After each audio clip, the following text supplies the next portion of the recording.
Hey, this is Carthegenian here at defendingthevillage.com. Well, I'm kind of new at this game, but you're probably wondering why I'm sitting on this toilet talking to you with my uniform on. By the way, it says Air Force.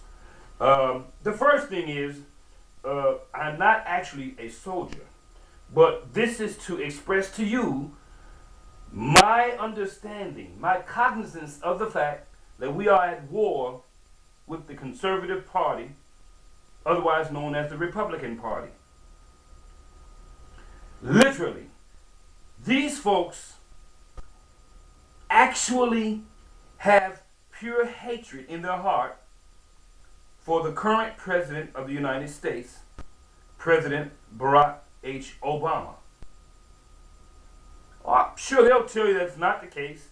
But look, even way back in time, pre-1950, even while they were sicking their dogs on black folk, they would deny with all sincerity that they didn't hate us. Now, this is not an indictment of all white folk, obviously not. But it is an indictment of those who dislike this president on a personal level. Not because of his policies, necessarily. They may disagree with the policies, but they have a heightened alert about this president simply because of the color of his skin.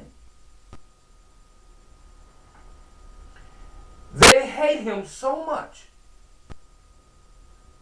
that I believe that the very words that come out of their mouths is trash, disingenuous, shit, in other words. Hence the toilet that I now sit on. There's a conservative website called stevebussy.com.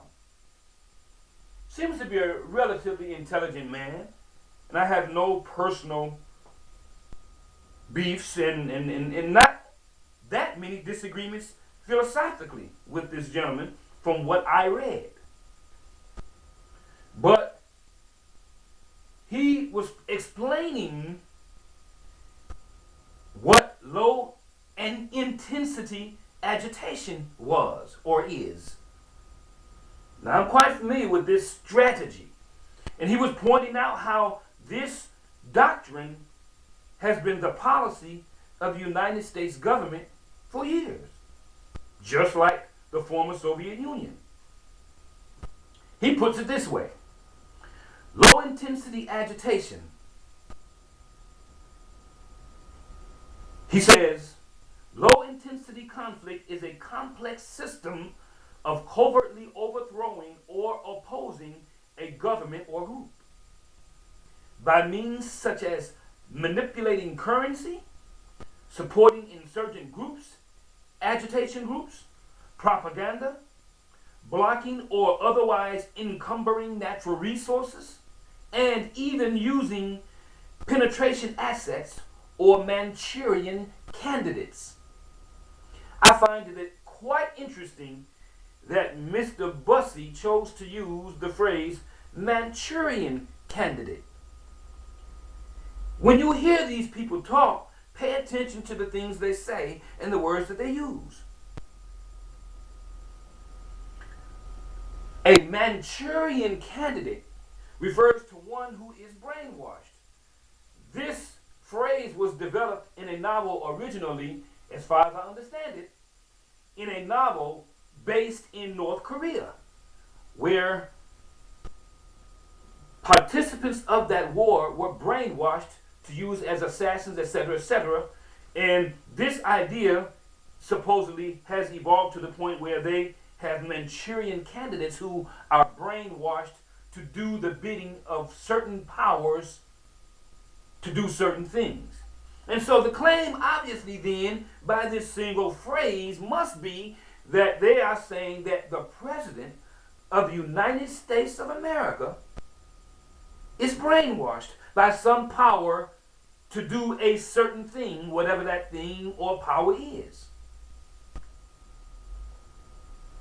He continues, as I said, low-intensity conflict is actual U.S. military and former Soviet Union doctrine. Low-intensity conflict usually seeks to capitalize on existing tensions, such as unemployment, general poverty, or food and gas prices. Clearly, we can see the Republicans and the conservatives at work in this country committing borderline traitorous acts, placing their own egotistical jealousies and egotistical latent racism about this president merely because he is of African American descent at work.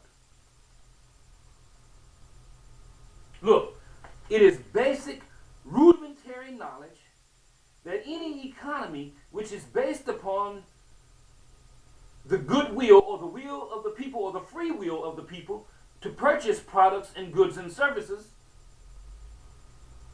is significantly affected by and in fact driven by the general mood of those people. And so when the Republicans and those who support them go out there bashing the economy, let alone the President of the United States, and their complete and utter disregard for the President of the United States and the office of the President of the United States, they set out to destroy the economy for the sole purpose of running this president out of office because they cannot stomach the idea of a black man giving orders from the White House. DefendingTheVillage.com was developed because I was sick and tired of seeing the idiotic statements and positions being taken by those Republicans. That's not to say that some Democrats don't do the same. But the scale is so tipped in favor of the Republicans in terms of how much they are entrenched in this low-intensity agitation that it cannot be compared to any singular one Democrat here or there. Recently, the president announced his support for the LGBT community. While I myself, nor anyone on my staff that I'm aware of, is of that community, one does not have to be of a community to support members of that community's right to exist and to self-determination and happiness as guaranteed and afforded by our Constitution. For example, I'm not Japanese American. Yet, if Japanese Americans were being stripped of their constitutional rights, their human rights, I would have every right and duty to support their opposition to that stripping. I'm not French American, nor German American, nor Mexican American. But if any of these groups or any of these people who are Americans, just like me, were being stripped systematically, covertly, low intensity wise of their constitutional and human rights, I am not obliged to be a member of that group in order to support them and defend them and walk with them. We had many allies during the civil rights era, and those were our allies along with many others. Shall we abandon them